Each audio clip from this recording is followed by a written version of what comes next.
Muito bom dia, pessoal. Sempre dando graças a Deus pelo nosso dia e pela oportunidade. Essa luz é terrível mesmo, né? Você pode ficar do lado de cá ou do lado de lá, mas na frente é difícil. Agradecendo na pessoa do Rossi pelo convite, agradecendo a todos os empresários, a todos os convidados aqui. O que eu venho compartilhar com vocês hoje é uma das coisas que nós, como empresários, temos em comum. E eu elejo 3 situações que nós temos em comum. Primeiro é a solidão de ser empresário quando você tem que tomar as decisões.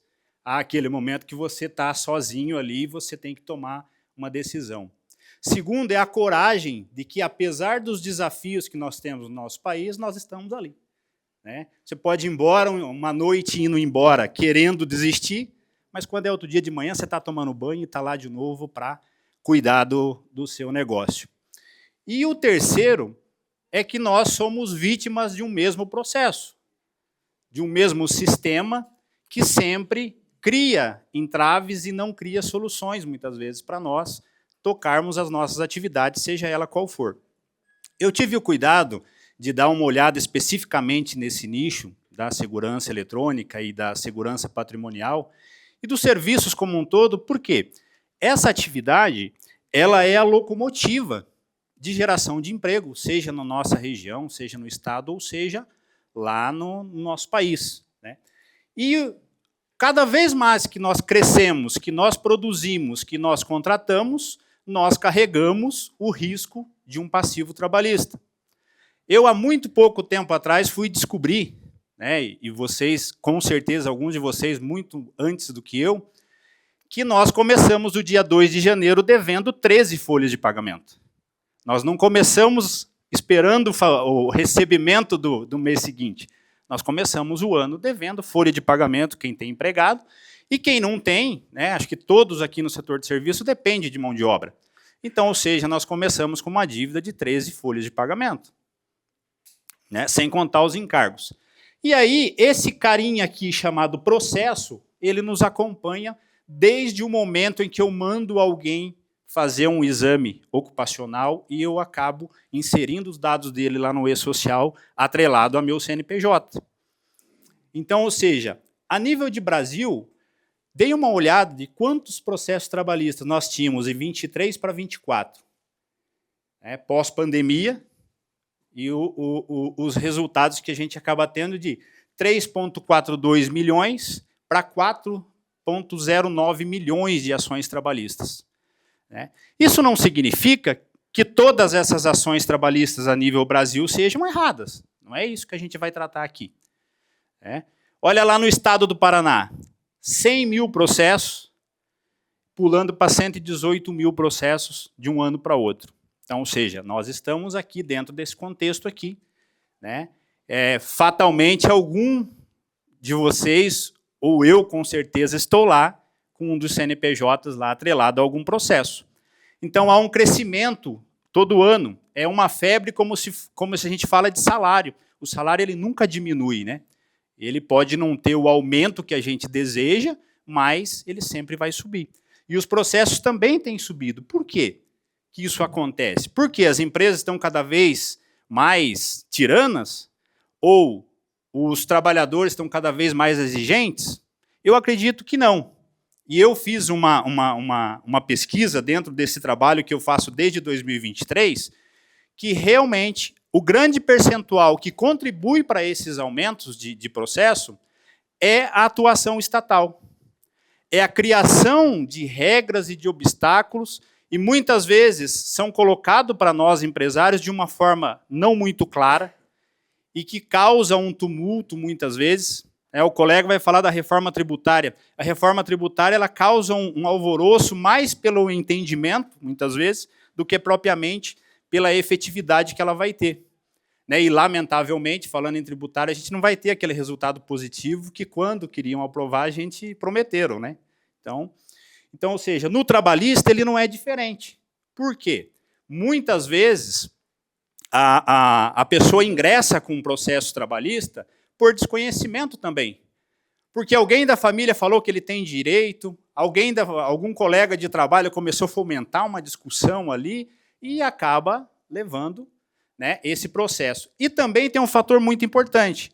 Muitas vezes, nós, empresa, não estamos preparados para tratar esse assunto e acabamos sendo também um fato gerador de processo. É a regra mal redigida, é o treinamento mal conduzido, é o gestor mal preparado, o supervisor mal preparado, que muitas vezes, ao solucionar um problema, ele causa dois. Né? Então, veja que o desafio do empresário, né, e nós estamos aqui nesse degrau de cima, sendo responsáveis por tudo isso. E responsabilizado. Né? Porque se o funcionário seu, se o empregado, pega, vale transporte, ele vai trabalhar de moto, se acidenta, é você que vai pagar a conta se você não tiver organizado. Ou se você tiver dó dele. Mas, fatalmente, a gente vai pagar alguma coisa. Né? Então, desde 2023, quando eu saí da condição de produtor e fui passar a administrar uma empresa, eu comecei a enxergar algumas coisas de que não adiantava nada eu ter lá 1 milhão, meio milhão de faturamento, sendo que, tirando aquelas despesas e um ou outro processo trabalhista que entrava na justiça, o meu lucro não existia. Ou seja, é como você nadar e morrer na praia. Você vai sempre trabalhar, mas você nunca vai ter esse retorno. E aí, o que acontece? Elencamos aqui os principais pedidos de processos trabalhistas. Né? Se alguém ainda não teve, vai ter um desse, se continuar empreendendo. Né?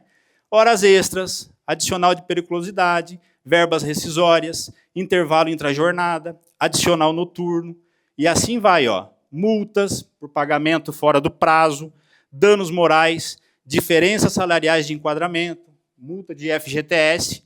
E aí nós temos uma novidade, né, 2025 e 2026, nós temos novidade com essas novas questões que o Estado criou para nós aí. Vou falar mais à frente. E aí, assim, embora as empresas de monitoramento e portaria remota tenham um escopo e que ele tem menos empregados, mas ele não está fora desse risco. Por quê? Ele precisa de pelo menos um para monitorar isso. E esse um é o suficiente se eu, empresa, não estiver preparado. Veja bem, operador, você tem que se preocupar com a ergonomia dele.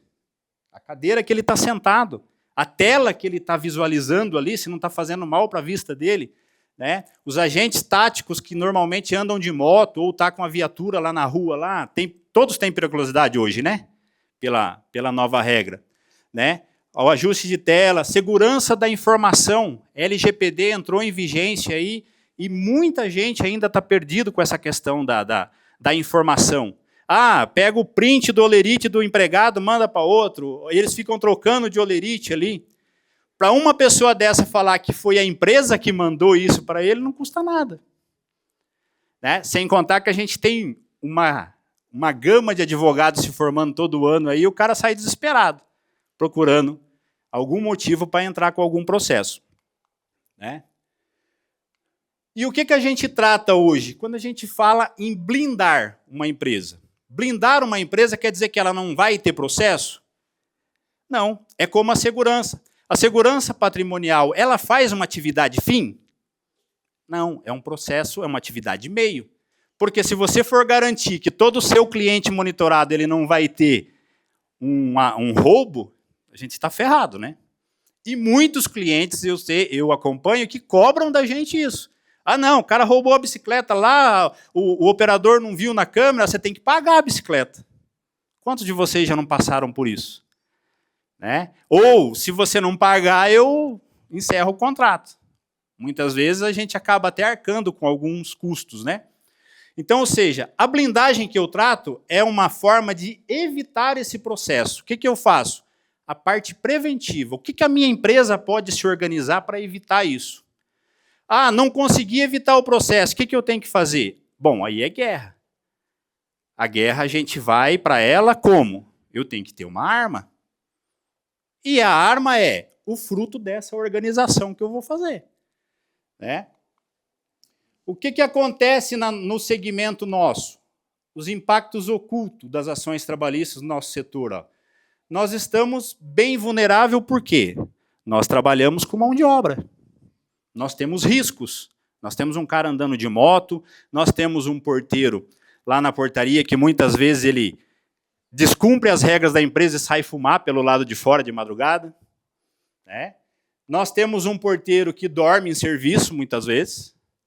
E aí, quando você demite ele vai lá reclamar, ele gera um processo também. Né?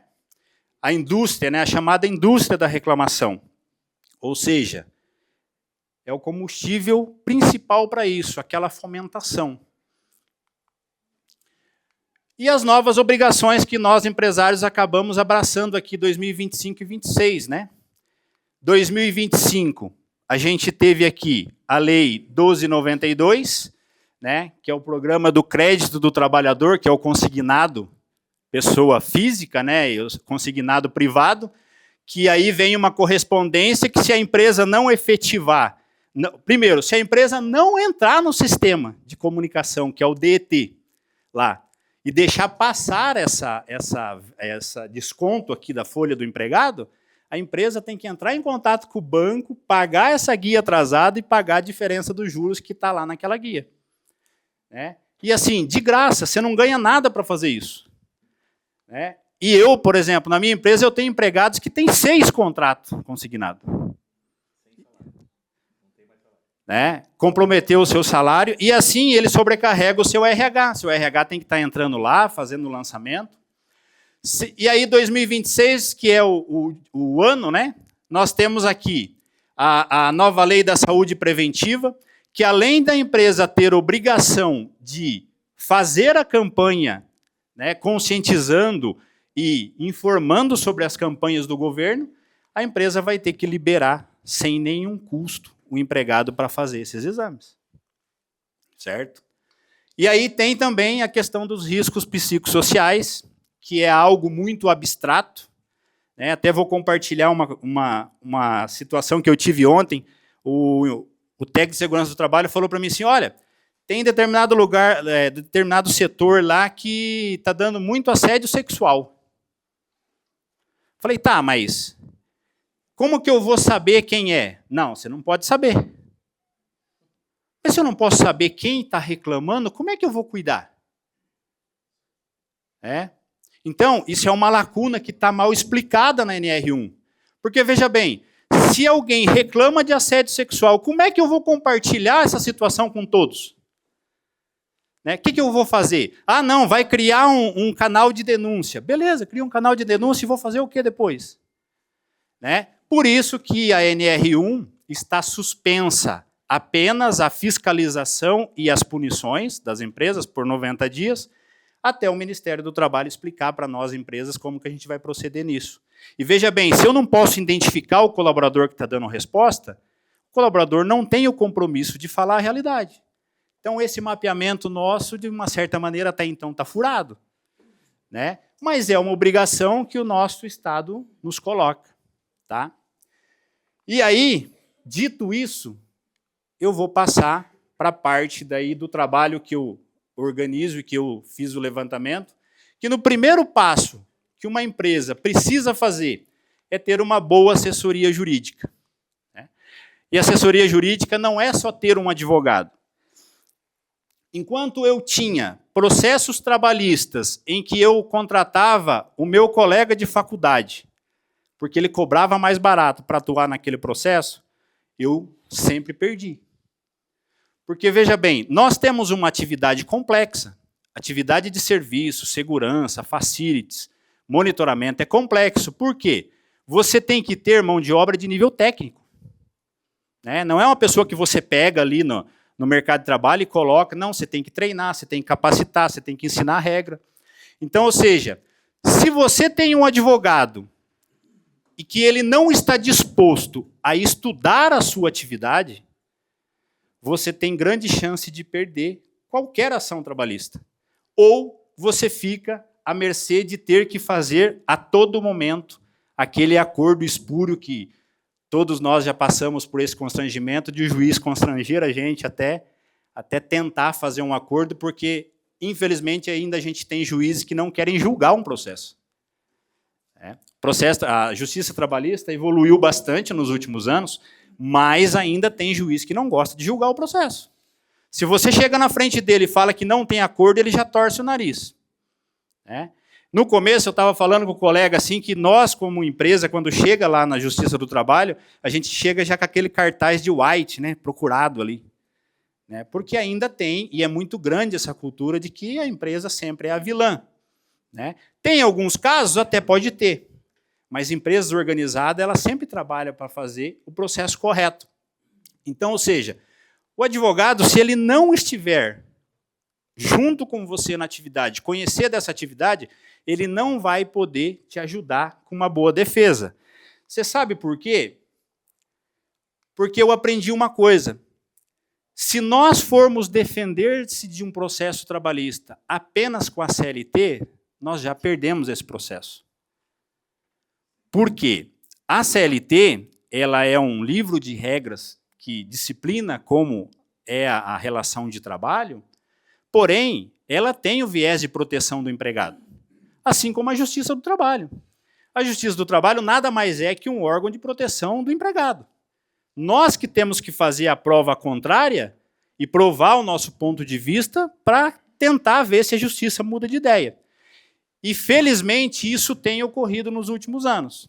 Empresas preparadas não têm sofrido tanto com processos trabalhistas. Tá?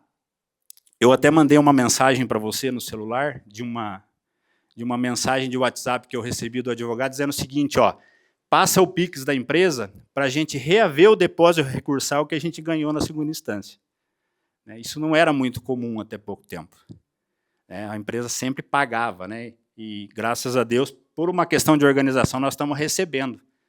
O dinheiro que a gente aplica lá, né, eu falo que é uma aplicação, você faz um depósito recursal, se você tem chance de ganhar, é uma aplicação, que ele volta corrigido.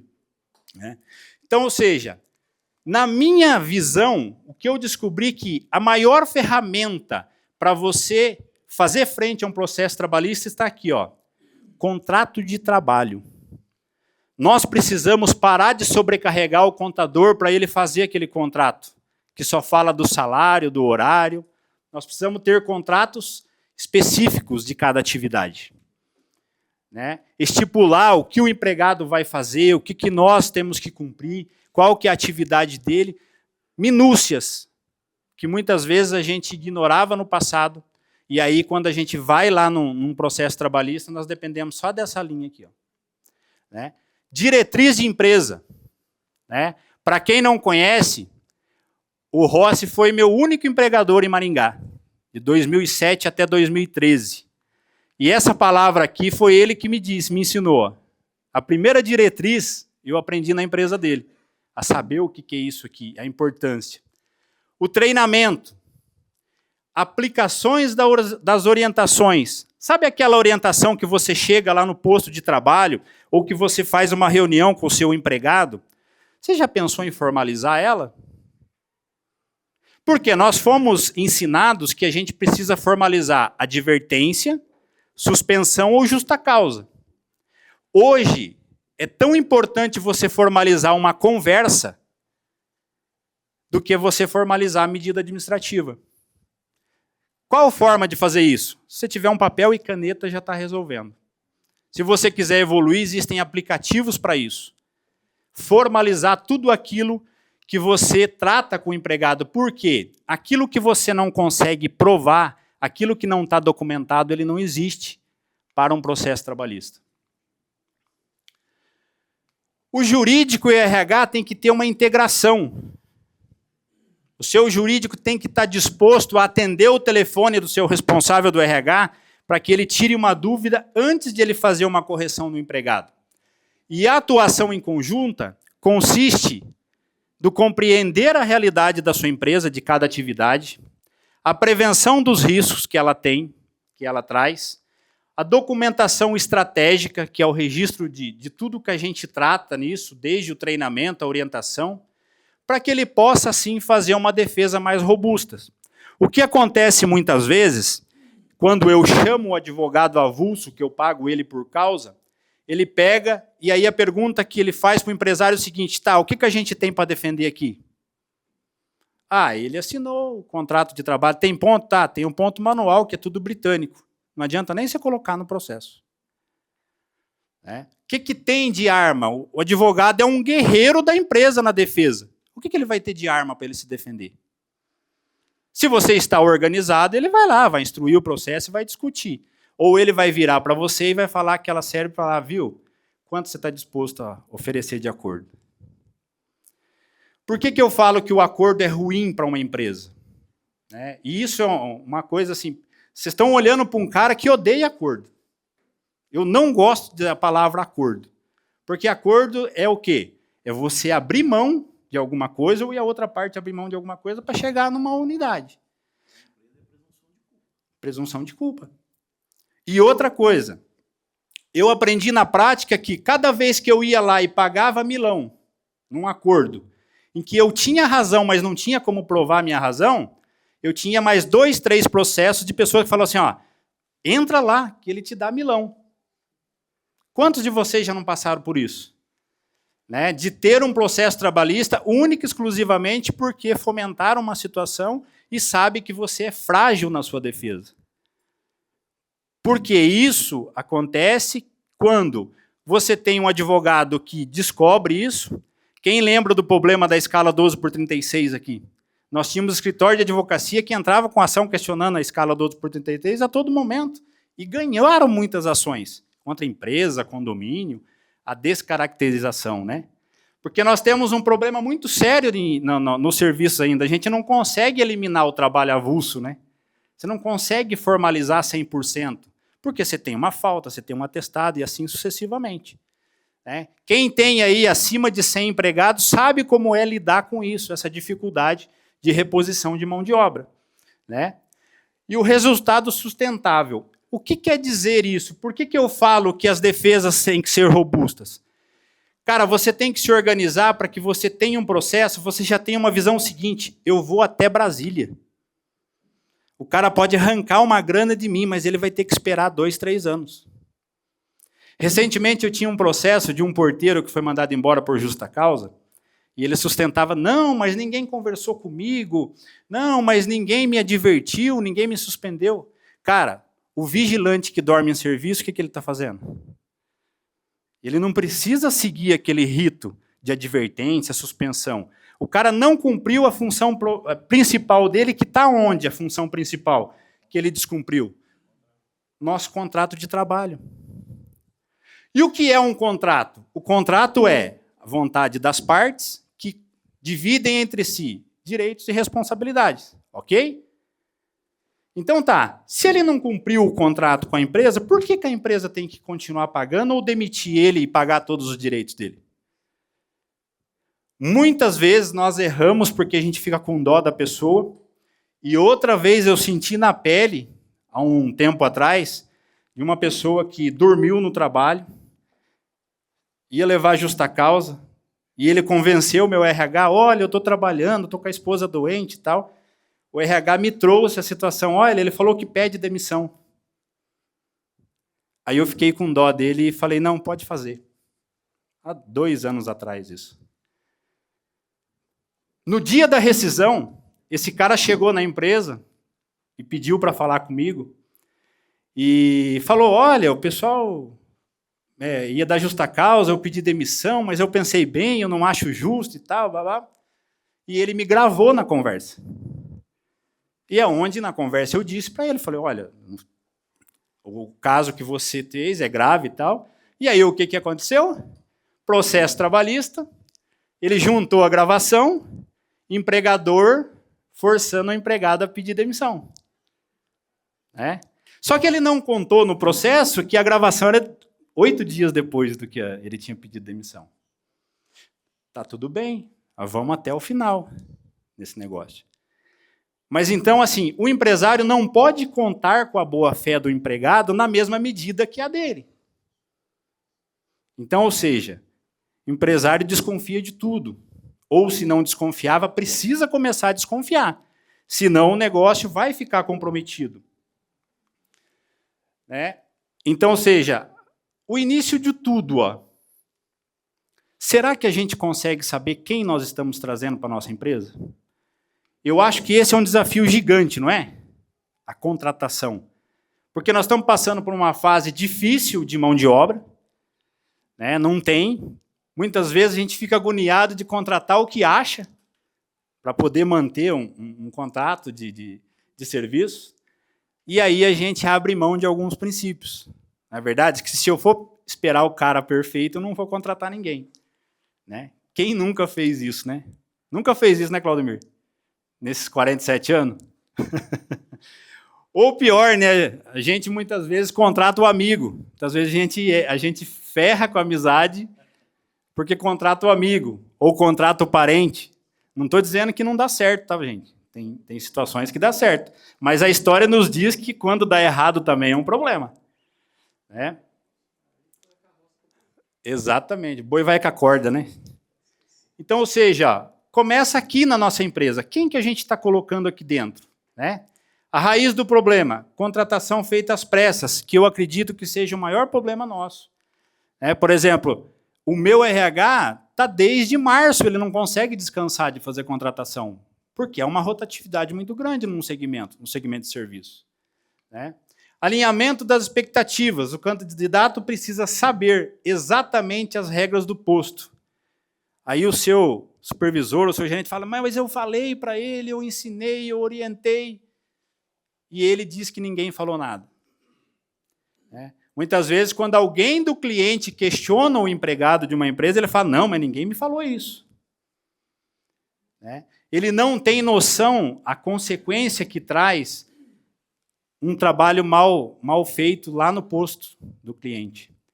O agente tático, muitas vezes, não tem ideia que o comportamento dele no atendimento de uma ocorrência pode melhorar ou pode denegrir a imagem da empresa. Então, ou seja, exatamente qual que é a regra? Escala de trabalho, remuneração, os limites da sua atuação.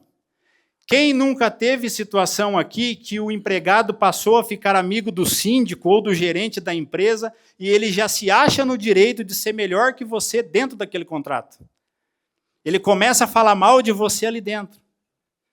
Ele começa a falar, não, olha, Vale Transporte, não, já passei para o gerente isso aí mais de uma vez e não toma conta. Olha aquela câmera lá, não, já passei lá para a empresa não toma providência. O que esse cara está fazendo? Ele está descumprindo o nosso contrato. E aí, o que você faz? Você chama ele lá na sala e dá uns tapas? Até à vontade dá. Mas não, você tem que ter as regras bem definidas para você aplicar as correções necessárias. Agora, com a NR1, nós temos que ficar mais atento aqui, ó. Esses exames que, acho que até 2010 era aquele papelzinho que o médico garimbava lá, o cara ia lá, o cara nem olhava para ninguém. Nós temos que mudar de cultura. Principalmente os vigilantes armados, a verificação da referência dentro da legalidade. Quando eu comentei com vocês aqui sobre as ferramentas, o Estado nos exige, mas ele não dá a ferramenta completa para a gente fazer a checagem necessária. Então, ou seja, por isso que eu falo que o empresário sofre por conta disso. Quando ele precisa buscar algo para se defender, é mais difícil. E vejam que isso não está relacionado ao seu produto, ao seu serviço, ao que você fatura. Então, ou seja, você tem que vender o produto, o serviço, já considerando que você vai ter todas essas demandas. O contrato de trabalho, principalmente regime de escala, se tem jornada banco de horas, uso de equipamentos de EPI e o sigilo e confidencialidade. Essas são 4 regras básicas ali, que tem que ter um contrato de trabalho. Só que a descrição do que essa pessoa vai fazer é fundamental. Porque senão, como que eu cobro alguém se eu não disse para ele como que ele deveria se portar? Como que uma conduta é errada se eu não tenho nada descrito que aquele comportamento é errado? Lembra a situação do crime. Se não tiver lei anterior que defina, não há crime. Com exceção ali do 8 de janeiro, que as coisas começaram a mudar um pouco. Mas a lei diz exatamente isso. As regras. Quais são as regras para trabalhar na minha empresa? O cara não pode roubar, não pode matar e está tudo certo. Não. Cada segmento tem a sua especificidade. E muitas vezes precisam ser revisadas. Vocês estão na iminência aí da promulgação do estatuto? Da segurança privada? Ele está em fase de implementação, é isso? Já saiu o decreto também. Então, ou seja, tem que se adequar. Com o contrato de trabalho é a mesma coisa. A cada ano você tem que mudar. Até o ano passado, nós não tínhamos que mencionar nada no nosso contrato de trabalho relacionado à NR1. Já de maio para cá, a gente vai ter que mencionar alguma coisa nele. Porque, veja bem, a mesma regra do EPI. Veja bem, você tem que dar o EPI, você tem que ensinar o cara a usar, você tem que cobrar que ele use. Né? Vocês viram que a cobrança vem bem no dedo do meio, né? Então, ou seja, e se ele não usar? É você que é o responsável. Recentemente teve um acidente aqui num prédio e que a pessoa estava sem o cinto de segurança. Né? A responsável chegou lá na hora e falou: ô, fulano, usa o cinto e tal. E ainda a pessoa teve capacidade de falar na entrevista: não, mas eu passei aqui 10 minutos antes, eu avisei ele para pôr. Desde quando o gestor pede ou avisa, se está errado, ele tem que ir lá fazer descer da obra e colocar o equipamento. Ou vocês acham que a justiça vai entender que ele foi avisado e não usou? Nada disso. Exatamente. Providência. Porque a empresa que se organiza, ela consegue tomar providência. Agora, se ela não tiver organizado, né, vai ser um baile. Outra coisa básica, controle de ponto. Né? Acho que ninguém mais faz ponto manual hoje, né? Então, ou seja, ponto manual, aquele ponto que a pessoa preenche no último dia da escala, né? Então, hoje tem ponto eletrônico, tem outras tecnologias que você pode se organizar. Os equipamentos de EPI, acabamos de falar sobre eles. Os olerites, benefícios, tudo formalizado. Porque hoje, a grande maioria dos contratos, não basta você mandar as certidões, né? Você tem que mandar os comprovantes de pagamento. Hoje, isso daqui pode ser de forma eletrônica. Comunicação oficial. Né? Ou seja, o corporativo, o sistema da empresa não ficar tudo que vai estar no WhatsApp do empregado. O empregado puxa a conversa com você 11 horas da noite, você responde, você passa orientação para ele, e aí ele só printa a parte de que você responde ele. Aí você fala assim: ah, não, mas eu tenho a outra parte aqui. Você tem a outra parte. Só que até você ter oportunidade de mostrar essa outra parte já te custou muito. Por quê? Processo trabalhista não é prejuízo financeiro exclusivamente. É o seu tempo que você devia estar pensando na estratégia do seu negócio, você tem que estar preocupado com o processo. Né? É o seu gestor que tem que ir numa audiência, é o advogado que você tem que pagar, porque você veja bem, para a empresa, se você receber uma notificação de um processo trabalhista, você já perdeu pelo menos o honorário do advogado. Porque o trabalhador, se ele perder a ação, ele não paga o honorário do seu advogado. Você tem que pagar. Né? Outra coisa absurda, isso para quem trabalha com facilities. Há um pedido crescente de insalubridade e há técnicos malucos aqui em Maringá dando insalubridade por uso de água. Dando insalubridade por uso de água. Eu entrei no segmento de segurança ocupacional porque eu não aguentava mais pegar aqueles laudos que as medicinas ocupacionais faziam aí para nós, padrãozão, o mesmo que vai para o Rossi, o mesmo que vai lá para o Claudemir, é o mesmo que vai para o Júlio, e chega num processo trabalhista, você não podia, não serve para nada. Porque o cara sequer, ele foi olhar a sua atividade para ele classificar os riscos. Então, eu entrei no segmento de segurança ocupacional para me atender primeiro. Porque, veja bem, se você tem um processo trabalhista, e acho que algum de vocês já sabem disso, se o perito for pago pela parte reclamante, perder o processo e o tribunal vai pagar ele recebe um salário mínimo por perícia. Se a empresa perder o processo, ela paga no mínimo 3. A condenação do juiz ao pagamento da perícia é de 3 salários mínimos. Vocês acham que eles vão pender para quem? Para que lado? E aí, se a empresa não tem um bom assistente técnico da segurança ocupacional, ela tem grande chance de ser condenada. Insalubridade. Insalubridade por limpar banheiro de condomínio, que é um local privado, não é público. A gente está correndo esse risco também. Então, ou seja, a organização hoje de uma empresa, ela está diretamente ligada ao lucro.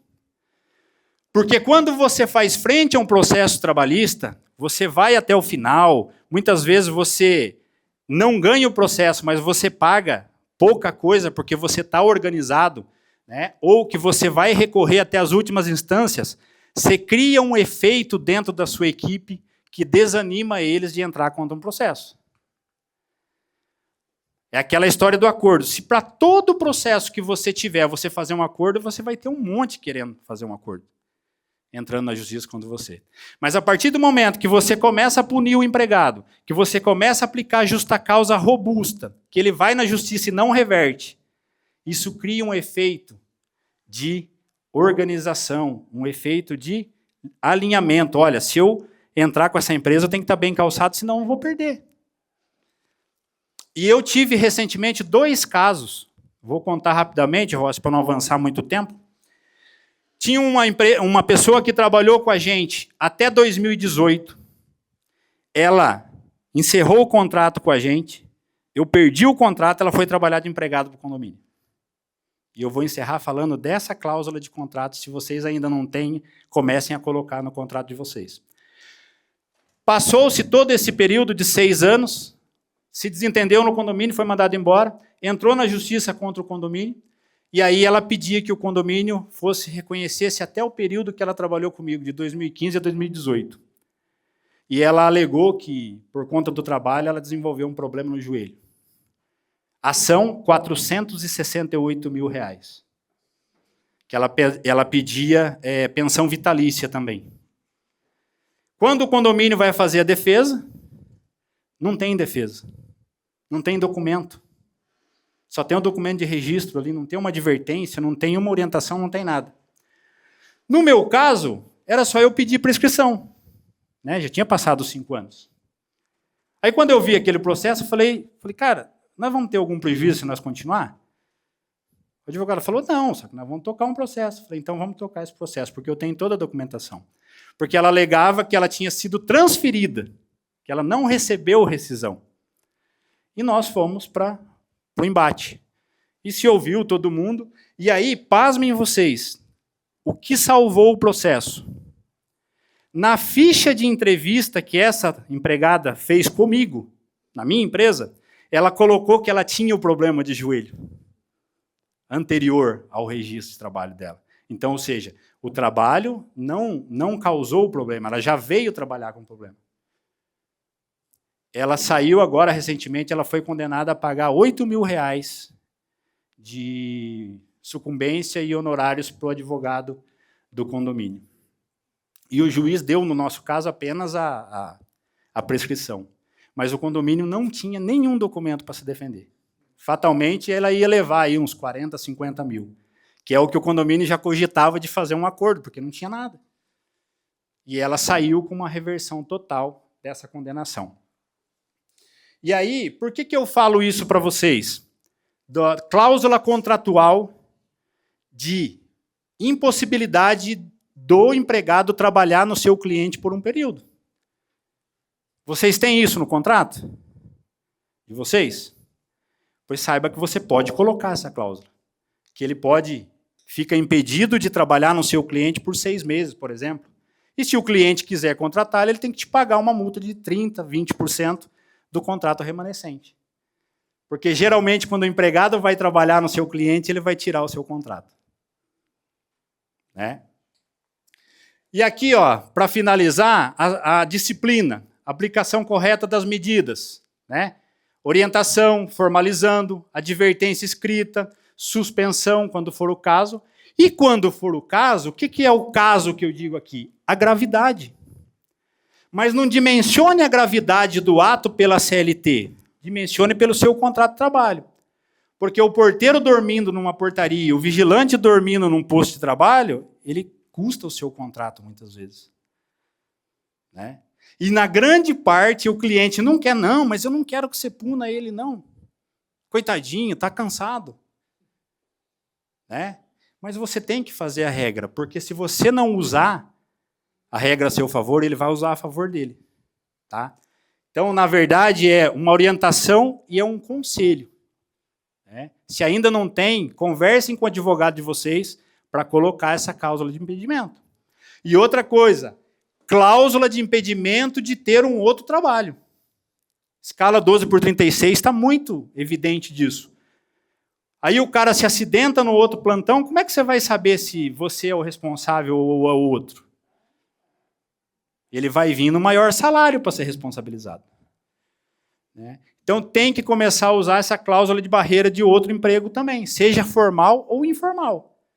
Mesmo que você não vá impedi-lo, mas se acontecer alguma coisa, você tem, pera lá, né? Como a escala 12/36, eles gostam muito de pedir a nulidade dela para receber 4 horas extras a cada plantão, né? Só que aí como é que o cara, veja bem, como é que o cara pede a nulidade de uma escala 12/36, trabalhando em 2 empregos? Como é que ele pode pedir a nulidade da sua escala, sendo que ele trabalha em outra escala? E o que é pior, gente, a empresa, o advogado não presta atenção nisso. O advogado não pede que ele apresente o espelho da carteira dele no processo. E tem muita empresa ainda sendo condenada à desqualificação da escala e o cara trabalhando em outro emprego. Porque ele arruma uma testemunha e diz, não, ele fez plantão sim lá, no posto de serviço, ele fez dobra. Vocês da segurança eletrônica, menos mal que vocês têm a imagem lá para acessar. Mas muitas empresas de serviço ainda são condenadas porque ela não observa esse detalhe. Porque muitas vezes você não está nem sabendo que ele está trabalhando em outro lugar. Então tem que exigir sim, porque quando alguém entra com uma ação trabalhista, ele tem que exigir a carteira dele lá. O E-Social está aí para isso. Tem que exigir lá também o laudo dos benefícios, dos afastamentos. Por isso que eu falo que o advogado tem que conhecer a sua atividade. Porque senão ele não vai pedir essas coisas básicas. Tá? Pessoal, espero não ter me alongado muito, Rossi, aqui. Tá? Isso aqui é meus contatos aqui. Se alguém quiser fazer alguma pergunta, eu estou à disposição. Pode ser depois também, não tem problema. Eu tenho feito um trabalho de organização de processo interno de empresas, desse segmento de serviço, né, porque aí eu posso aplicar aquilo que eu senti na pele, então eu não vou expor nada que eu não tenha vivido, né?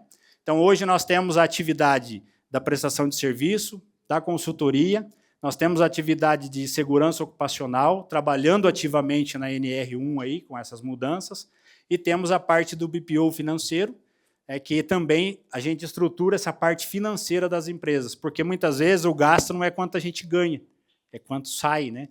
Então, a gente tem feito um trabalho também nesse sentido, e eu estou à disposição de vocês. Se alguém tiver alguma pergunta, eu não sei se você vai abrir ao final das duas, né? Já. E se alguém não tiver nenhuma pergunta aí, eu trouxe 2 exemplares do meu livro que eu publiquei no final do ano passado e vou sortear para vocês aí de acordo com o que o Rossi autorizar aqui.